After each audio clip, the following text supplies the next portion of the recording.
آپ کا شکریہ۔ گلگت انتظامیہ نے پیٹرولیم مصنوعات کی فروخت پر چھوٹے پیمانے پر لاک ڈاؤن کر دیا، جس کے تحت موٹر سائیکل کو 5 جبکہ کار کو 25 لیٹر پیٹرول مل سکے گا۔ اس میں مزید بات کریں گے سما کے نمائندے منظر شگری سے۔ جی منظر۔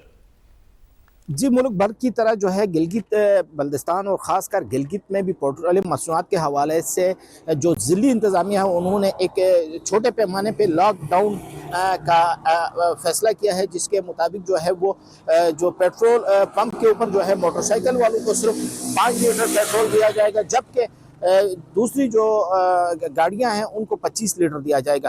ساتھ یہ بھی ہدایت کی گئی ہے کہ روزانے کی بنیاد پہ پیٹرول کی جس پمپ پہ جتنی سیل ہوگی اس کی ڈسٹرکٹ ایڈمنسٹریشن جو ہے وہ چیکنگ کرے گی۔ ساتھ یہ بھی بتایا گیا ہے کہ گلگت بلتستان میں جو بھی ایمرجنسی سروسز ہے، ایمبولینسز ہے، وہ ریسکیو 1122 ہے، فائر بریگیڈ ہے، اس کے علاوہ لا انفورسنگ ایجنسیز کی گاڑیاں ہیں، ان کے لیے کوئی بھی پیٹرول پمپ جو ہے اپنی ترسیل کو محدود نہیں کرے گا، وہ چلتے رہیں گے۔ بات کرتے ہیں گلگت میں پیٹرول کی شارٹیج کی، تو ابھی تک کہیں پہ شارٹیج نہیں ہے، تمام پیٹرول پمپ پہ جو ہے پیٹرول کی دستیابی یقینی ہے۔ بے شک قیمتوں میں اضافہ ہوا ہے، لیکن گلگت بلتستان انتظامیہ کا بھی یہ کہنا ہے کہ گلگت بلتستان میں پیٹرول کا سٹاک وافر مقدار میں موجود ہے۔ جی